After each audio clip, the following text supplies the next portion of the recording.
Okay, hello students. अब हम लोग अपने नेक्स्ट टॉपिक पे आते हैं। अगली टॉपिक हमारी जो सबसे इंपॉर्टेंट है, गॉस लॉ। गॉस लॉ क्या है? गॉस लॉ क्या है, इस चीज को हमें जानना है। अच्छा, अभी मैंने लास्ट वीडियो में आपको गॉस थ्योरम ही बोला था। मैं भी डिस्कस करूंगा कि मैंने थ्योरम क्यों बोला। पहले गॉस लॉ क्या बताता है, रिलेशन क्या बताता है, ये चीज जानना है कि रिलेशन किसके बीच बताता है। लास्ट वीडियो में हम लोगों ने इलेक्ट्रिक फ्लक्स पढ़ा और इलेक्ट्रिक फ्लक्स बहुत अच्छे से आपको याद होना चाहिए, क्योंकि बिना इलेक्ट्रिक फ्लक्स के आप गॉस लॉ नहीं कर पाएंगे। तो गॉस लॉ क्या बताता है? Total flux associated, total flux चलो पढ़े हैं, E dot A, total flux associated with a closed surface, with a closed surface and और किसके बीच रिलेशन बताएगा? चार्ज प्रेजेंट इनसाइड इट, कि कितना टोटल फ्लक्स है किसी क्लोज सरफेस में और उसके अंदर चार्ज कितना है। इन दोनों में जो रिलेशन बताएगा वही गॉस लॉ है। वही क्या है? Gauss law. तो इसको हम लोग मैथमेटिकली कैसे लिखेंगे? मैथमेटिकली ये कैसे होगा, ये चीज समझना है। टोटल फ्लक्स की बात करें तो टोटल फ्लक्स को हम लोग ई डॉट ए, हम एलिमेंट्री एरिया, स्मॉल एरिया लेंगे, उस एरिया का मैंने नाम लिख दिया ds, E dot ds, E dot ds। Total flux को कभी कभार ऐसे भी, that is called the integral. ये जो आपको गोला दिखाई दे रहा है, ये होल इंटीग्रल है, सर्कल का या सरफेस का, क्लोज सरफेस का इंटीग्रल। कुछ किताबों में ऐसे भी लिखा होता है, लेकिन बहुत घबराने की बात नहीं, सर उस बुक में तो ऐसे लिखा था, आपने तो ऐसे बताया। ठीक है, अपना अपना व्यू आप समझ सकते हैं, ऐसे भी बना सकते हैं। तो टोटल फ्लक्स, ये चीज आप समझना आपको। फ्लक्स यानी फाइव, और फाइव को हम लोग क्या लिख सकते हैं? E dot A. हमने स्मॉल एरिया क्या ले लिया? ए की जगह क्या ले लिया? ds ले लिया।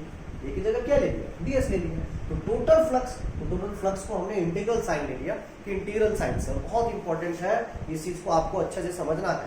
द टोटल फ्लक्स, या इसी को हम लोग नेट फ्लक्स भी बोल सकते हैं कि नेट फ्लक्स क्या है। तो नेट फ्लक्स जो होता है, इसी समझना है, associated with a close surface. Net flux या total flux associated with a close surface. अच्छा, एक चीज और, ये जो क्लोज सरफेस है ये आर्बिट्री है, किसी भी शेप का हो सकता है, लेकिन आगे हम लोग इसके बारे में भी डिस्कस करेंगे। अच्छा, इसमें जो हम लोग एरिया वेक्टर लेंगे, कैसा लेंगे?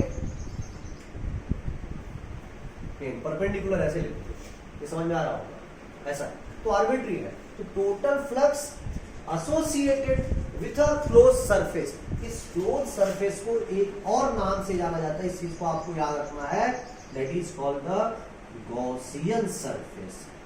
Gaussian surface. तो आगे जहां भी मैं आपको ऐसे लिखूं GS, तो आप समझिएगा क्या है वो? Gaussian surface. तो total flux associated with a Gaussian surface या close surface of any shape and size. ये अभी आप एनसीईआरटी के बुक में कुछ कंडीशंस है, कुछ ऐसे एक्सेप्शन कैसे मैं आगे बताऊंगा। ऐसा कोई जरूरी नहीं केवल जो है साइज उसका फिक्स हो, शेप फिक्स हो, वो किसी भी शेप और साइज का हो सकता है।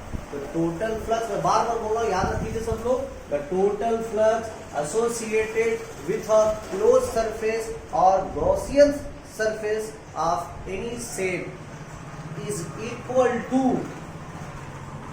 1 upon epsilon naught, 1 upon epsilon naught times charge present inside it. यानी उस सरफेस के अंदर, क्लोज सरफेस के अंदर कितना चार्ज है, उसके एप्सिलॉन नॉट, 1/एप्सिलॉन नॉट के टाइम्स के बराबर है। यानी अगर हम चार्ज पता चल जाए और एप्सिलॉन नॉट से डिवाइड कर रहे हैं तो पता चल जाएगा। तो गॉस लॉ इंपॉर्टेंट इसलिए भी हो गया क्योंकि जब फ्लक्स बना, निकालेंगे तो यहां से भी फ्लक्स ही, ई डॉट ds। तो फ्लक्स निकालने के लिए हमने फार्मूला पढ़ा ई डॉट ए या ई डॉट ds।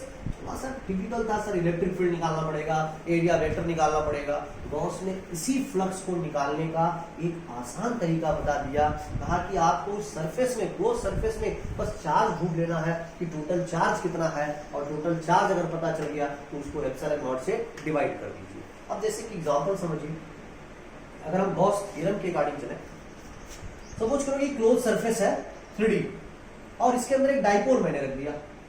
डाइपोल के बारे में सब लोग जानते हैं, -q + q, और कह रहा है कि आप बताओ फ्लक्स कितना है गॉस थ्योरम से। तो गॉस थ्योरम में क्या कहा कि टोटल चार्ज कितना है उसके अंदर, टोटल चार्ज कितना, 0, एप्सिलॉन नॉट से डिवाइड कर दो, कितना आ गया, यानी फ्लक्स है ही नहीं इसके अंदर, 0। समझ में आ रहा है? ये गॉस से कितना आसानी से निकल गया, हमें ये निकालने की जरूरत नहीं पड़ा। अच्छा, एक और क्वेश्चन, सपोज कर लो कि यहाँ पे चार्ज q है और यहाँ पे डाइपोल +q - q, अब पूछ रहे हैं टोटल चार्ज बताओ।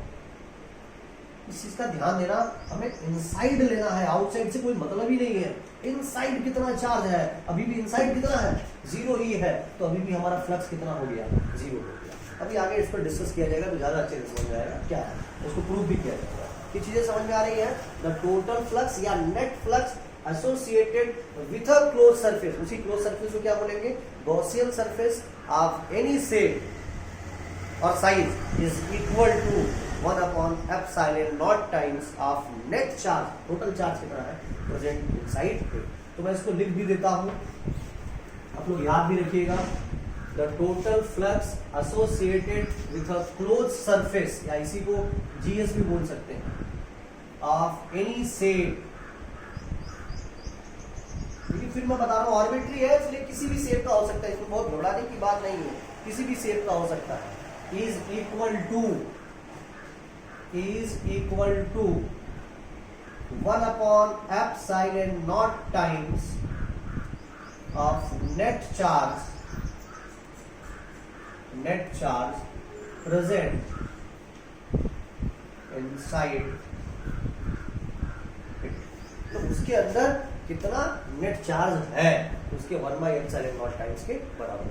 तो वीडियो को पॉज करके आप लोग इसको नोट कर लें, मैं इसको रफ कर रहा हूं, ठीक है। रफ करते हैं, 1 2 now 3। समझ में आ गया होगा कि गॉस लॉ क्या है, बहुत अच्छे से, मुझे पूरा विश्वास है। अब हम लोग को जो पढ़ना बहुत इंपॉर्टेंट है, Gauss law from Coulomb's law. Gauss law proof करना है फ्रॉम कूलम्ब्स लॉ। इसीलिए कल जो लास्ट टॉपिक में मैंने आपको बताया था उस चीज को ध्यान से समझे, Gauss law from Coulomb's law, इसीलिए इसको हम लोग गॉस थ्योरम भी कहते हैं। थ्योरम आप लोग क्लास 10th तक पढ़े भी होंगे।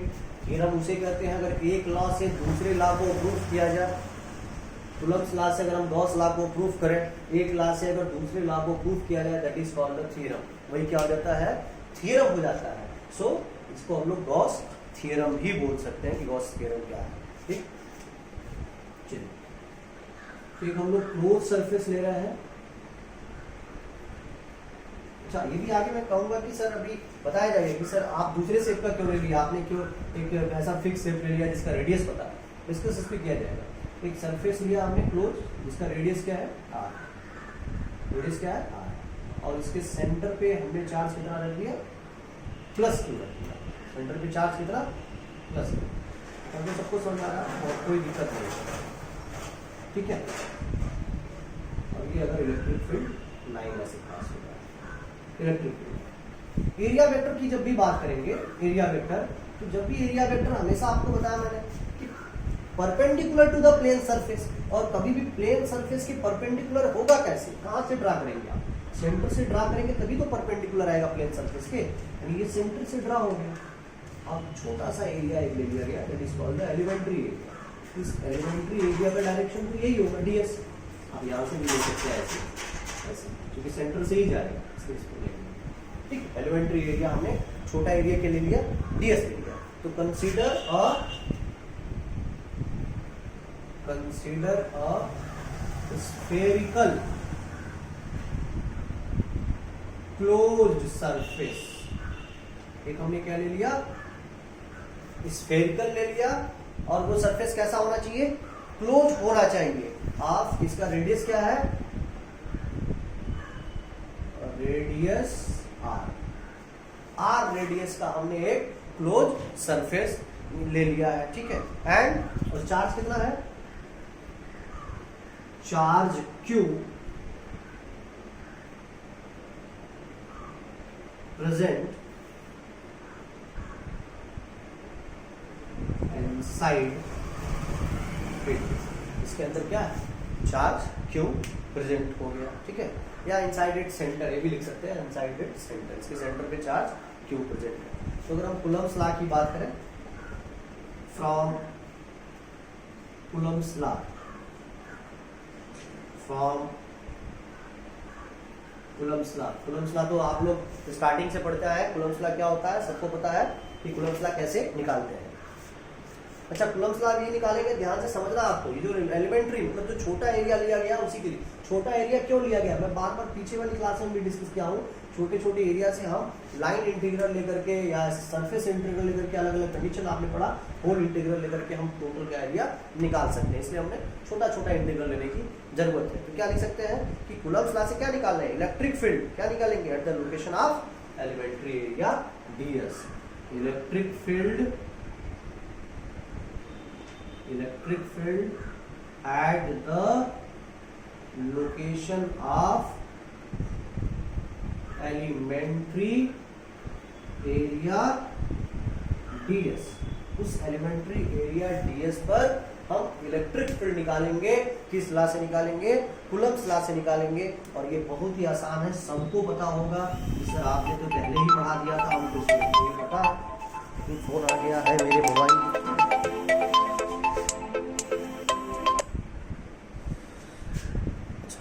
एक फोन आ गया था। तो फार्मूला सबको पता होगा, 1/4 pi epsilon not Q by r cube. तो आर क्यूब लिख रहा है, आर क्यूब कैसे हो सकता है, तो हो सकता है भाई, यहाँ तो हम वेक्टर आर लगा दिए, बन गया, वेक्टर फॉर्म में मैंने लिख दिया, इलेक्ट्रिक फील्ड कूलम्ब्स लॉ से निकाल दिया, ठीक है। ये तो सबको समझ में आ रहा है। अब हमें छोटा वाला फ्लक्स निकालना है, ऊपर लिख दूं क्या इसको रफ कर दे रहा हूँ यहाँ पे। ये स्कूल की तरफ से आपके बहुत अच्छी पहल है, हम लोग ऐसा सर ने बोला था, प्रिंसिपल सर ने भी, और ये चीज़ हम लोगों ने शुरू किया कि आप लोग घर पे बैठ के ज़्यादा से ज़्यादा वीडियो देखिए, पढ़िए, और कोई डाउट हो तो आप मैसेज करके पूछिए, जो भी डाउट है, ठीक है। और निश्चित रूप से मैं श्योर हूँ कि ऐसे वीडियो आपको कहीं भी नहीं मिलेंगे, और जैसे आप क्लास में पढ़ते हो वो उसी तरह से आप पढ़ रहे हैं। इसलिए तो हमें क्या निकालना बेटा, एलिमेंट्री फ्लक्स, एलिमेंट्री फ्लक्स की बात करेंगे। छोटा फ्लक्स निकालना तो एलिमेंट्री वाला फ्लक्स निकालना है। तो एलिमेंट्री फ्लक्स कैसे निकालेंगे, एलिमेंट्री फ्लक्स निकालने का फार्मूला सबको पता है sir, E dot to ds आपने बताया, E डॉट ds को बताया, E की वैल्यू पुट कर दीजिए, 1/4 pi epsilon not Q by r cube vector R dot ds।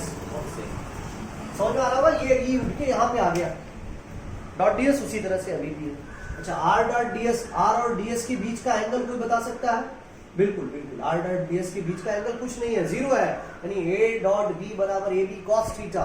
यहाँ पे मैं रफ पे लिख देता हूँ, r dot ds is equal to r ds cos 0, कितना r ds, पूरा एक साथ समझ में आ रहा होगा पूरी बात कि RDS के बराबर हो सकता है, ऐसा निकल जाएगा कि हाँ सर RDS के बराबर हो। तो E डॉट ds किसके बराबर आ गया, E डॉट ds क्या है, flux, elementary flux, 1/4 pi epsilon not Q by R cube R ds, एक R कैंसिल हो जाएगा, तो ये भी रफ करना पड़ेगा अभी मुझको। E डॉट ds बराबर 1/4 pi epsilon not Q by R square ds। हाँ सर, जहां तक तो समझ में आ गया होगा सबको, बहुत अच्छे से समझ में आ गया होगा, मुझे पूरा विश्वास है। अब हमें उस पूरे सरफेस पर नेट फ्लक्स निकालना है कि नेट फ्लक्स पूरे सरफेस पे कितना है।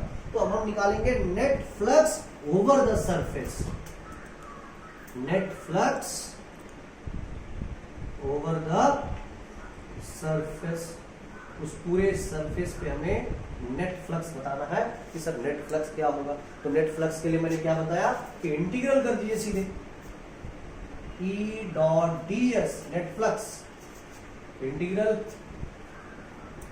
1/4 pi epsilon not q by r square ds। Constant term आपको समझ में आ रहा होगा, बाहर हो जाएगा 4 पाई एप्सिलॉन नॉट।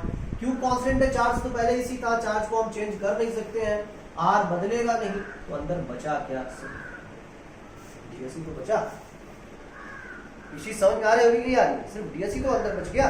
तो ds क्या हो गया, इसका इंटीग्रल सबको पता है, पहले भी क्लास में मैं बता चुका हूँ कि सर अगर ऐसे dx लिखा हो तो उसको x लिख देते हैं, dy लिखा हो तो y लिख देते हैं। y वाले बच्चों के लिए ज्यादा दिक्कत है, मैथ वाले सब जानते हैं कैसे होता है। dz लिखा है तो dz लिख देंगे, z लिख देंगे, ds लिखा है तो s लिख देंगे।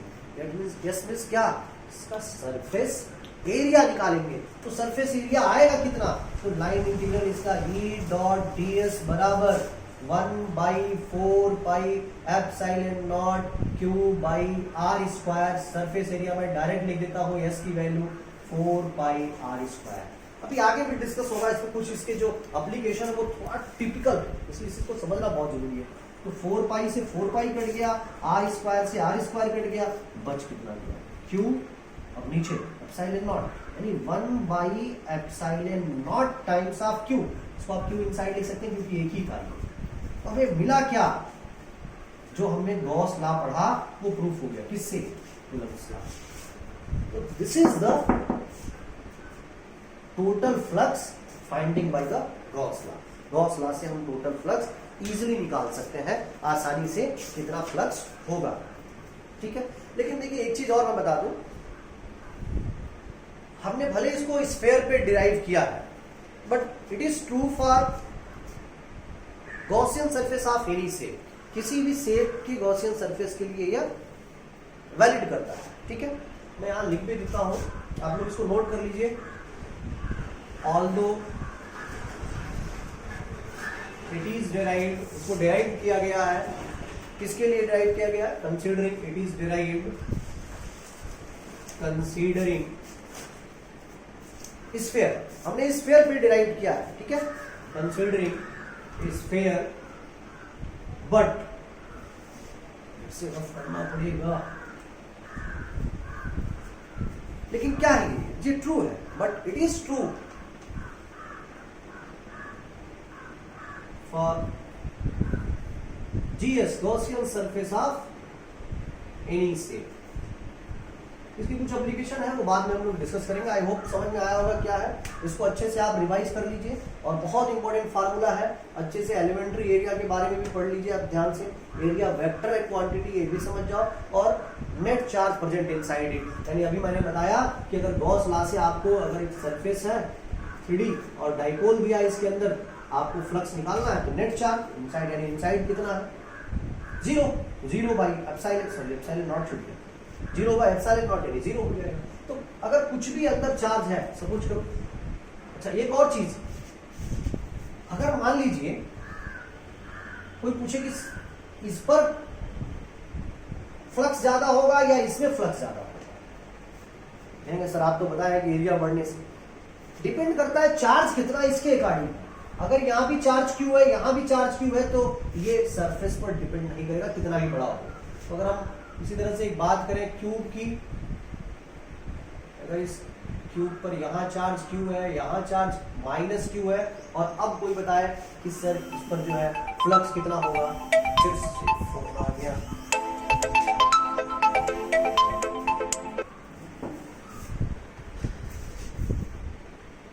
तो ठीक है, सॉरी, तो यहाँ पर पूछा जाए अगर फ्लक्स कितना होगा, तो फ्लक्स हमें एक्चुअली पता चल जाएगा कि सर अभी भी यहाँ पे फ्लक्स एक ही चार्ज है, वो तो बाहर है, यानी Q by epsilon. Okay student, तो आप लोग इसको रिवाइज कर लीजिए एंड बी सेफ, घर पे ही रहिए, अपनी पढ़ाई करिए, ज़्यादा से ज़्यादा आप लोग क्वेश्चंस को रिवाइज करिए। इससे रिलेटेड न्यूमेरिकल आपको कल बताया जाएगा NCERT से। जितना ज़्यादा घर पे पढ़ेंगे उतना ही आपके लिए बेटर होगा। Okay, thank you, be safe.